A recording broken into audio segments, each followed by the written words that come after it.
کچھ مفسرین نے لکھا اللہ نے مشورہ کیا تھا فرشتوں سے، وَإِذْ قَالَ رَبُّكَ لِلْمَلَائِكَةِ إِنِّي جَاعِلٌ فِي الْأَرْضِ خَلِيفَةً، لیکن کچھ مفسرین کہتے ہیں کہ اللہ کو ضرورت نہیں فرشتوں سے مشورہ کرنے کی، اللہ نے فرشتوں سے مشورہ نہیں کیا، بلکہ رب نے انہیں آگاہ فرمایا تھا کہ میں لگاؤں زمین پہ اپنا نائب بنا، میں خلافت دینے لگا ہوں زمین پہ۔ اب یہ تو دینے والے کی مرضی ہے نا اس نے کس کو دینی ہے، یہ تو دینے والے کی مرضی ہے نا اس نے۔ تو کچھ لوگ کہتے ہیں کہ دینے والے سے زیادہ ہمیں پتہ ہے، تو فرشتوں کو بھی یہ اجتہادی خطا ہو گئی، کہنے لگے یا اللہ اسے نہ بنانا، یہ فساد کرے گا، یہ خون ریزیاں کرے گا۔ تو اللہ نے فرمایا جو میں جانتا ہوں وہ تم، اللہ اکبر۔ امام راضی فرماتے جب رمضان آتا ہے تو اللہ فرشتوں سے کہتا ہے ذرا یہ کھول کے دروازے دیکھو نا یہ زمین پہ کیا کر رہے ہیں، تم تو کہتے تھے فساد کریں گے اور یہ سارے تراویح بڑھ رہے ہیں، تم تو گویا کہتے تھے فساد کریں گے اور یہ تو دیکھو گویا رمضان کے روزے رکھ رہے، یہ تو میری یاد میں نکلے ہوئے، تم کچھ کہتے تھے اور دیکھو میں نے تمہیں کہا تھا نا جو میں جانتا ہوں وہ تم۔ اللہ نے پھر حضرت آدم علیہ السلام کو تمام زمانے کے علوم عطا کیے، علم سکھا لیا، تو فرشتوں سے کہا تم بھی ان چیزوں کے نام بتاؤ، تو وہ بتا سکے نہیں۔ اللہ نے فرمایا اب اس طرح کرو آدم کو سجدہ کرو، سب نے سجدہ کیا سوائے، وہ کہنے لگا یا اللہ صرف تجھے ہی کرنا ہے، کرنا بھی صرف اللہ کو چاہیے، پر رب کے آگے بھی جھکنا چاہیے، اور جس کے سامنے رب جھکائے نا وہاں بھی، اور یہ جو عاجزی ہے نا، یہ جو جھکنا ہے یہ علم کے آگے ہے۔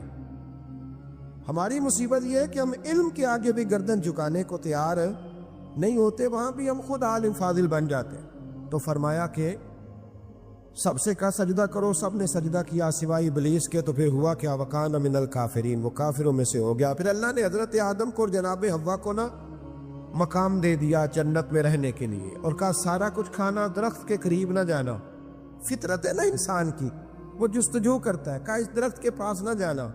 تو حضرت حوا سلام اللہ علیہ کہتے ہیں دل میں خیال رہتا تھا کہ آخر ہے کیا درخت کے پاس۔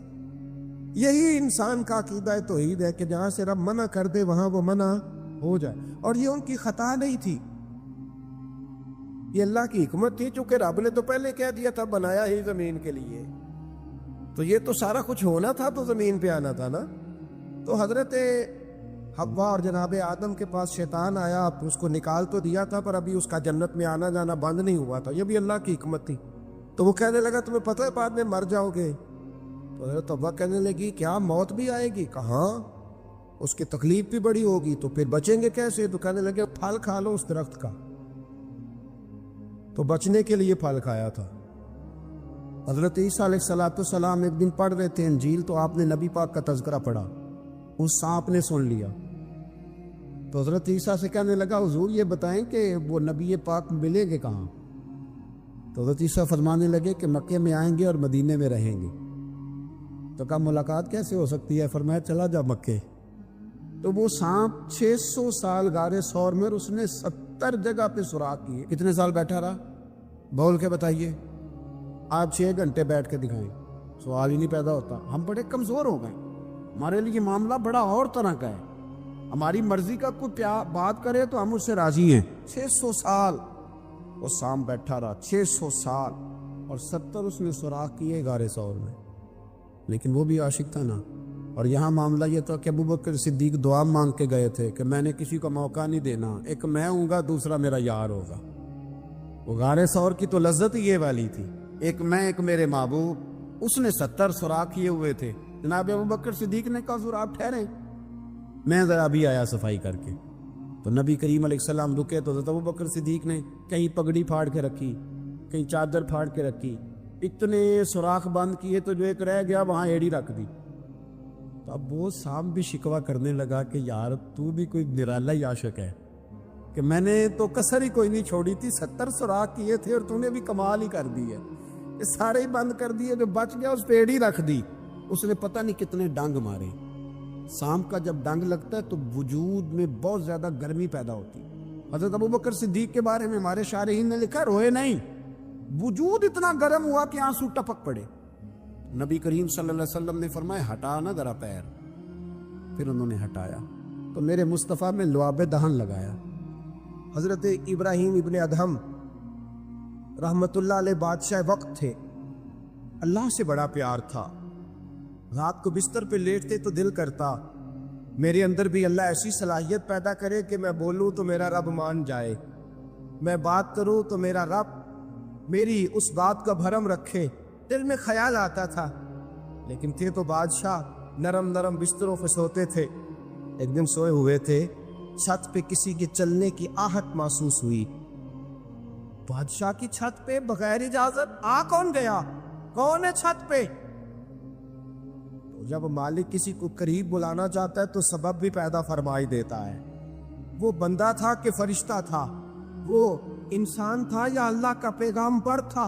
اوپر سے بولا، کہنے لگا میرا اونٹ گم ہو گیا ہے، آپ کی چھت سے تلاش کر رہا ہوں۔ بولیے گا، میرا اونٹ گم ہو گیا ہے، آپ کی چھت سے تلاش کر رہا ہوں۔ حضرت ابراہیم ابن ادم کہنے لگے بڑا بیوقوف ہے، بھلا اونٹ کا چھت پہ کیا کام؟ تو وہ اوپر سے آواز دے کے کہنے لگا آپ بھی بڑے بیوقوف ہیں، نرم نرم بستروں پہ خدا کی یاری کا کیا کام؟ نرم بستر بھی ہو، آرام بھی ہو، رب بھی ملے۔ الذین یذکرون اللہ قیاما وقعودا وعلی جنوبہم، اٹھو، بستر چھوڑو، اس کی بارگاہ میں کبھی قیام کرو، کبھی سجدہ کرو، کبھی رو کے اسے مناؤ، کبھی ناز کر کے اسے مناؤ، کبھی اس کے یار پر درود پڑھ کے مناؤ، کبھی قرآن کی تلاوت کر کے مناؤ، کبھی ذکر حسین کر کے مناؤ، کبھی یاد صدیق کر کے مناؤ، کبھی سیدہ فاطمہ کا نام لے کے اسے راضی کرو، کبھی حضرت عائشہ کے تذکرے کر کے اسے راضی کرو، پھر بستر پہ کیوں لیٹے ہوئے؟ حضرت ابراہیم بن ادم فرماتے دل پہ چوٹ کر گئی بات، اٹھا، بادشاہی چھوڑ دی، جنگل میں نکل گیا، اس کی یاد میں لگ گیا، چھوڑ دیا سارا کچھ۔ ایک دن دریا کنارے بیٹھے، سوئی دھاگے کے ساتھ اپنی قمیض سی رہے، پرانے دور کا وزیر گزرا، اسے بڑا ترس آیا، آگے کہنے لگا بادشاہ کیا آپ نے کھپ پایا؟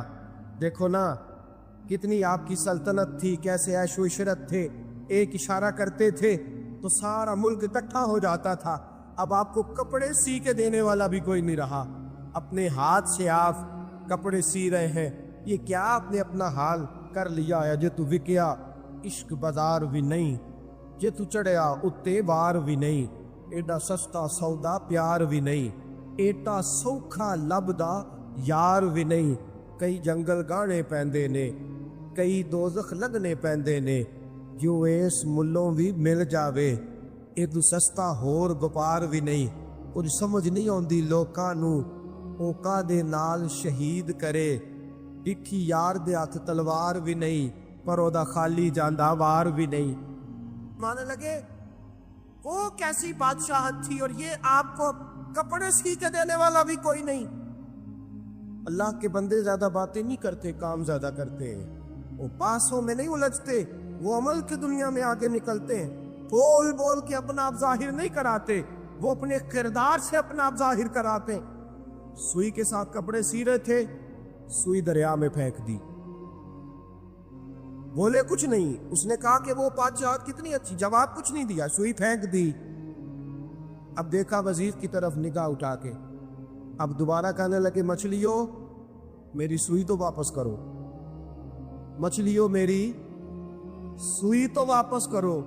ہر مچھلی اپنے منہ میں سونے کی سوئی لے کے برآمد ہو گئی، فرمانے لگے سونا تو چھوڑ آیا ہوں، مجھے میرے والی چاہیے، اس کو تو چھوڑ آیا ہوں، پھر مجھے وہی لا لا کے دکھاتی ہو، چھوڑ آیا ہوں میں، مجھے سونے کی ہاتھ میرے والی سوئی لاؤ۔ ایک مچھلی سوئی لے کے آئی، حضرت ابراہیم بن ادھم سوئی پکڑی، پھر سے کپڑے سینے لگے، ایک جملہ جواب میں، اس وزیر کی اتنی لمبی چوڑی تکڑی اور ایک جملہ جواب میں، یوں نگاہ اٹھائی، فرمانے لگے وہ حکومت اچھی تھی یا یہ حکومت اچھی ہے؟ وہ حکومت اچھی تھی یا یہ حکومت اچھی ہے؟ پتہ اس کا اثر کیا ہوتا ہے؟ کردار دکھانے کا، کردار دکھانے کا، خدا کی محبت دکھانے کا۔ حضرت ابراہیم بن ادم فرمانے لگے اس وقت تو دنیا میری در کے بعد مانتی تھی، اب اللہ سے پیار کیا ہے تو اللہ نے ساری مخلوق کے دلوں میں میری محبت پیدا فرما دی۔ اب لوگ مجھ سے محبت کرتے ہیں اس لیے کہ میں نے اللہ سے پیار کیا ہے، اس نے سارے میرے فرما بردار بنا دیے ہیں۔ پتہ اس کا اثر کیا ہوتا ہے؟ وزیر نے کیا کیا، گھوڑے سے اترا اور ساتھ جو نوکر تھا اس کو کہنے لگا یہ گھوڑا واپس محل میں لے جاؤ، مجھے بھی وہ والی بادشاہی نہیں چاہیے، یہ والی بادشاہی چاہیے، میں بھی یہ والی بات۔ میرے عزیز تو کہاں کھویا پھرتا ہے؟ حضرت جابر بن عبداللہ رضی اللہ تعالی عنہ، بخاری مسلم ہے، کہتے ہیں جب خندق کی جنگ ہو رہی تھی نا، غربت بڑی تھی، قحط بڑا تھا، صحابہ پریشان تھے، 2-2 3 پتھر پیٹ پہ باندھے ہوئے۔ میں حضور کو دیکھ کے گھر آیا تو زوجہ سے کہا بھلی مانس کچھ ہے کھانے کی؟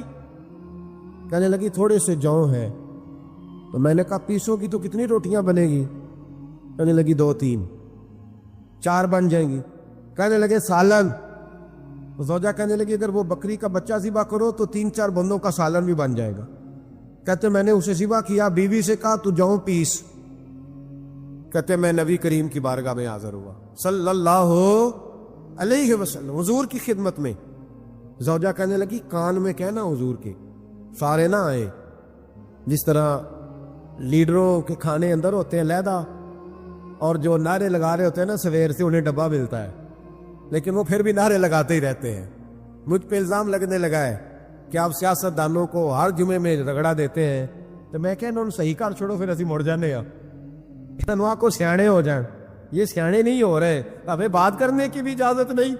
شعر کہہ دیتا ہوں کہ ہم آہ بھی کرتے ہیں تو ہو جاتے ہیں بدنام، وہ قتل بھی کر دے تو چرچا نہیں ہوتا۔ انہوں نے نہ کدے پوچھا جی، سانو ہی آخیا جی چپ رہو۔ لیکن بھائی یہ اس ممبر کا تقاضا ہے، میرے امام اعظم کا فتویٰ ہے، جو عالمی حالات سے باخبر نہ ہو وہ جمعے کا خطبہ نہ دے۔ وہ جو رٹی رٹائی باتیں ہم سے نہیں ہوتی، اس لیے کہ جلال بادشاہی ہو یا جمہوری تماشا ہو، جدا ہو دین سیاست سے تو رہ جاتی ہے چنگیزی۔ حق بات انشاءاللہ ہو رہی ہے اور ہوتی رہے گی، اور بات صاف ستھری ہے۔ اگر کوئی بات ایسی ہوگی تو وہ بات، اگر غوث پاک اپنے خطبہ جمعہ کے اندر کہہ سکتے ہیں کہ میں ظالموں کو حکمران نہیں بننے دوں گا، تو ہم تو ان کے نوکر ہیں نا، پھر ہم قادری کیسے ہوئے اگر غوث پاک کے طریقے پہ عمل ہی نہ کریں تو؟ اس لیے مہربانی کرے ہمیں کوئی شخص ایسا مشورہ نہ دے، بلکہ کئی دفعہ ظلم ہوتا ہے، جب کوئی مشورہ دیتا ہے تو اور تیز انہوں دل کرتا ہے۔ اس لیے مہربانی کرے ایسی کوئی مشاورت نہ کرے۔ بالکل جو غلط بات کرے گا اس پہ ہم بولیں گے، اور آہستہ آہستہ نہیں، کھل کھلا کے بولیں گے، بالکل بولیں گے، اس لیے کہ اللہ نے زبان دی ہے، وہ کسی وڈیرے کے قدموں میں بیٹھنے کے لیے نہیں دی، وہ رسول اللہ کے ترانے پڑھنے کے لیے دی ہے۔ ترانے پڑھنے، اگر حضرت بلال رسیوں میں بند ہو کے اور ابو لہب اور عتبہ اتیبہ اور عبداللہ بن جدان اور امیہ بن خلف جیسے لوگوں کے بیچ کھڑے ہو کے کہہ سکتے ہیں نہیں بات جو سچی ہے وہ کی جائے گی، تو ہم ممبر رسول پہ بیٹھ کے نہیں کہہ سکتے؟ اپنے بھی خفا مجھ سے ہے، بیگانے بھی ناخوش، میں زہر حلال کو کبھی کہہ نہ سکا کن، میں کہتا ہوں وہی بات سمجھتا ہوں جسے حق نے ابلہ مسجد ہوں میں توحید کا فرزند۔ اس لیے کوئی شخص یہ نہ سمجھے، ہاں یہ بات علیحدہ ہے کہ ہمارا سیاسی ایجنڈا کوئی نہیں، ہمارا ایجنڈا رسول اللہ کی نوکری ہے صلی اللہ علیہ، سیاسی ایجنڈا کوئی نہیں۔ اللہ کے وقت کی محبت تو سیاست کا چلن چھوڑ دیا، ہم اگر عشق نہ کرتے تو حکومت کرتے، وہ بات علیحدہ ہے۔ بہرحال عام دام پر سر مطلب، حضرت جابر بن عبداللہ رضی اللہ تعالیٰ عنہ کہتے ہیں زوجہ نے کہا کان میں کیا نام، میں نے کان میں جا کے کہا حضور 2-4 بندوں کی روٹی ہے، آ جائیں کھانا کھا لیں۔ وہ والا رنگ نہیں تھا نا کہ لیڈروں کا کھانا اور کارکنوں کا کھانا، چلو اور گل کر لینے، آپ پیران دی یخنی تے روٹیاں پہ ہو کے کہندے حضرت جی بیمار نے تے مرید لنگر کھانے دے شفا ہے، تے میں کہا تم ہی کھا مار تینوں بھی شفا ہو جائے گی، تو اپنے لیے اتنے چوری پکائی اندر۔ یہ رنگ وہاں نہیں تھا۔ میرے نبی پاک سید عالم صلی اللہ تعالی علیہ وسلم کے کان میں کہا حضور 4-5 بندوں کی روٹی ہے۔ حضور باہر نکلے خندق سے، باہر نکل کے فرمایا چلو بھائی سارے، جابر نے کھانا پکایا ہمارا۔ حضرت جابر کہتے ہیں میں نے دوڑ لگائی، گھر آ گیا، اور میں نے کہا تجھے تیری مار ہوئے، حضور تو 1000 سے زیادہ بندہ لے کے آ رہے۔ تو کہتی تو نے کہا نہیں تھا نبی پاک سے 4-5 بندوں کا ہے۔ حضرت جابر کی زوجہ کا عقیدہ سنو، کہنے لگے میں نے تو کان میں کہا تھا، دوسرے نے سنا بھی نہیں، وہ تو حضور نے کہا سارے چلو، تو کہتے ہیں زوجہ مجھے تسلی دینے لگی، کہنے لگی بس پھر جو نبی آ رہے ہیں وہ انتظام بھی کرائیں گے، جو آ رہے ہیں وہ انتظام بھی کرائیں گے۔ کیا کام مولانا حسن رضا نے قلم توڑ دیے، کہنے لگے آج جو عیب کسی پر نہیں کھلنے دیتے، آج جو عیب کسی پر نہیں کھلنے دیتے، ارے کب وہ چاہیں گے میری حشر میں رسوائی ہو، دل میں ہو یاد تیری کوچائے تنہائی ہو، پھر تو خلوت میں عجب انجمن آرائی ہو۔ کہتے حضور آئے 1000 سے زیادہ کا لشکر لے کے، اور مجھے فرمانے لگے روٹیاں نہ پکانا، پہلے آٹا میرے پاس لاؤ، اور چولہے سے کھانا نہ اتارنا، مجھے لے جاؤ۔ کہتے میں نے سالن بھی پیش کیا، روٹیاں بھی۔ حضور نے تھوڑا سا لواب دہن آٹے میں ڈال دیا، لواب دہن، تھوڑا سا لواب دہن ہنڈیا میں ڈال دیا، فرمایا اب نکالتے جاؤ اور کھاتے جاؤ، میرا جھوٹا ہو گیا، اب نکالتے جاؤ۔ حضرت جابر ابن عبداللہ کہتے ہیں 1400 بندے نے کھایا، ہمیں نہیں پتا روٹیاں کدھر سے آئی، اتنی برکت ہوئی پتہ نہیں کدھر سے آئی، سالن پتہ نہیں کدھر سے آیا۔ کہتے ہیں سارے سیر ہو کے کھا لیا تو فرمایا چلو بھی جاؤ جا کے کام کرو، مجھے فرمانے لگے اب تو بھی کھا، آ جا بچے بھی بلا۔ کہتے سب نے کھایا، حضور اٹھ کے جانے لگے تو فرمایا ذرا روٹیاں دیکھ، پہلے زیادہ تھی کہ اب زیادہ ہے، ذرا دیکھنا سالن پہلے زیادہ تھا کہ اب زیادہ ہے۔ تو میں نے کہا نہیں حضور پہلے سے زیادہ ہے، میرے محبوب کے تبرک میں اتنی برکت ہے۔ تو حضور کے وجود سے جو چیز لگ جائے تو اسے قیمتی نہیں سمجھتا؟ کہاں بیٹھ کے دین پڑھا ہے؟ یا ہمیں سمجھا لے یا پھر ہم تجھے سمجھائیں، صحیح تینوں سمجھائیے تو صحیح کر کے سمجھائیے۔ ان لوگوں کو گمراہ کرتے ہو، اتنا غلط نظریہ، اس قدر غلط ہو۔ میں نا غار ثور پہ چڑھنے لگا تو مجھے وہاں ایک نیچے صاحب مل گئے، کہنے لگے کی لین چلے ہو؟ میں کہ تینوں اسی اتھوں میں نہیں پوچھ کے آیا جدو کرو آئے ہیں، اتھوں میں نہیں تینوں پوچھنا بے لیا، تو غلط فہمی دا شکار ہے۔ کہنے لگا وہ تو حضور تو کام سے گئے تھے، آپ کو کیا کام ہے؟ میں کہ ایسے لئے ٹائم نہیں تیرے نال گل کرن دا، اس وجہ سے کہ سانوں تے غار ثور پہ یاد آندی ہے۔ وہ واپس آ گئے، عام آدمی تھا، خیر وہ کہیں سے آیا ہوا تھا، اردو بولتا تھا۔ تو میں ایک عمرہ کرنے کے لیے جارانہ سے واپس آیا تو طواف ہم کر رہے تھے، وہ بھی مجھے نظر آ گیا دوڑتا ہوا، میں انہوں آواز مار لی، میں کیا حضرت حاجرہ تے پانی آستے دوڑیا سن تے تو کا تو چھالا ماری پھر دے او بیائی کولر تے جا بھی رام کر جا کے، کہندے نہیں انہاں دی ادا تے ادا کرنی ہے۔ تو میں کہ اگر تو حضرت حاجرہ دی ادا کرنی تے اسی حضرت ابوبکر صدیق دی ادا کرنی۔ عجیب آدمی ہے بھائی تو، عجیب بات ہے، لوگوں کا فلسفہ اپنا اپنا، اور پھر پکڑے ہم کہ اس بندے کو جو جواب نہ دے سکے۔ ایسا نہ کرو، یہ زیادتی ہے، امت کو اکٹھا کرو، اتفاق۔ یہ مجھ سے سوال کئی جمعے سے ہو رہا تھا، میں اصل میں نا ان موضوعات کو چھیڑتا نہیں، میری طبیعت اور ہے، لیکن کوئی بندہ یہ نہ سمجھے کہ ہمیں جواب نہیں آتا۔ یہ سوال اٹھا تھا، کوئی یہ نہ سمجھے کہ ہمیں جواب اللہ کے فضل سے، اللہ کے فضل سے۔ یہ قرآن مجید پڑھا ہے، یہ مسجد ہے، یہ جمعے کا دن ہے، ہم بات صرف وہ کرتے ہیں جس میں ضمیر اجازت دیتا ہے، اس لیے کہ سدا تو نہیں نہ رہنا، پتہ نہیں صبح اٹھ سو کے اٹھنا ہے کہ نہیں اٹھنا، تو قوم کو گمراہ کر کے دین کے نام پہ جانا کدھر ہے؟ اس لیے بھائی خیال ہوتا ہے کہ تم لوگوں کو خراب نہ کرو، ہم تو چاہتے ہیں امت اکٹھی ہو جائے، لیکن یہ ظلم کرتے ہو، جب چھیڑو گے کسی کو تو پھر تو اس کا حق بنتا ہے نا وہ بولے، پھر چھیڑا جاتا ہے۔ تھوڑے دن ہوئے حضرت حلیمہ سعدیہ کا سارا گھر گرا دیا، بلڈوزر چلا دیا، کہنے لگے یہاں لوگ آتے ہیں تو شرک ہوتا ہے۔ اور میں نے کہا جہاں اللہ کریم نے توحید پھیلانے کے لیے رسول کو بھیجا، 4 سال جہاں نبی پاک رہے، وہاں کیسے شرک ہو سکتا ہے؟ کس طرح کی تو بات کرتا ہے؟ بہرحال جہاں میرے نبی پاک بیٹھ جائے وہ جگہ برکت والی ہو جاتی، اس جگہ کو چومنا مسلمان کا ایمان ہے، اس جگہ پہ سجدہ کرنا مسلمان کا ایمان ہے، اس جگہ بیٹھ کے تبرک حاصل کرنا یہ مسلمان کا۔ میں تو پہلی دفعہ ریاض الجنت میں داخل ہوا تو میرے ساتھی کہنے لگے کیا ہوا؟ میں کہا ادھر آؤ، لوکاں نوں اگے جا کے ملنی، سانو ایتھے ہی لب گئی جے، روضۃ من ریاض الجنہ، بار حدیث لکھی ہے، حضور نے فرمایا جو یہاں آ گیا وہ جنت میں آ گیا۔ یہ ہے عرض جنت، یہ طیبہ کی زمین ہے، جنت بھی یہی، مال کے جنت بھی یہی ہے۔ ایک بات اور کرنی ہے، بڑی ضروری ہے، میری بھی اور آپ کی بھی ذمہ داری ہے، اس کو بھی ضرور کرنا چاہتا ہوں، سن لیں۔ محمود غزنوی نا گزر رہے تھے، یہ آپ نے نا میری طرف دیکھنا ہے، یہ بات سنتے ادھر دیکھو، خاص اہم مسئلہ ہے، اس پر بڑا ضروری ہے آپ کا متوجہ رہنا۔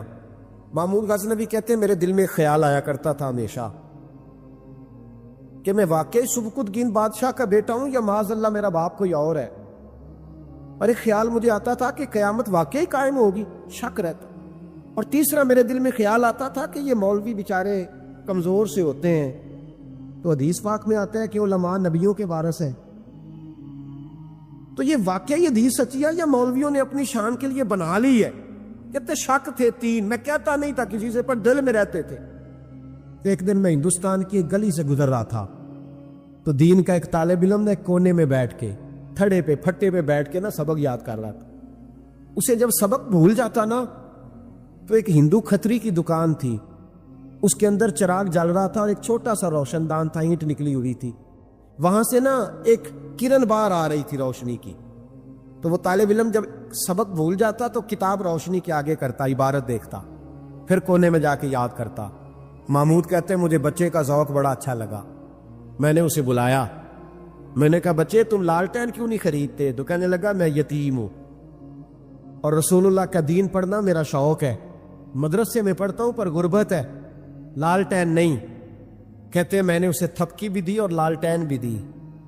میں نے اسے کہا 2 سپاہیوں کی ڈیوٹی لگائی، جب تیل ختم ہو جائے تم نے تیل پہنچانا ہے۔ محمود کہتے زندگی میں بڑی نیکیاں کی تھی پر جتنا سکون آج ملا پہلے کبھی نہیں ملا تھا۔ کہتے شاہ کی نماز پڑھی تو دل میرا ٹھنڈا ٹھنڈا ٹھار، پھولوں کی سیت پہ میں سویا۔ کہتے ہیں آج تو میرے نصیب ہی جاگ گئے، نصیب ہی جاگ گئے۔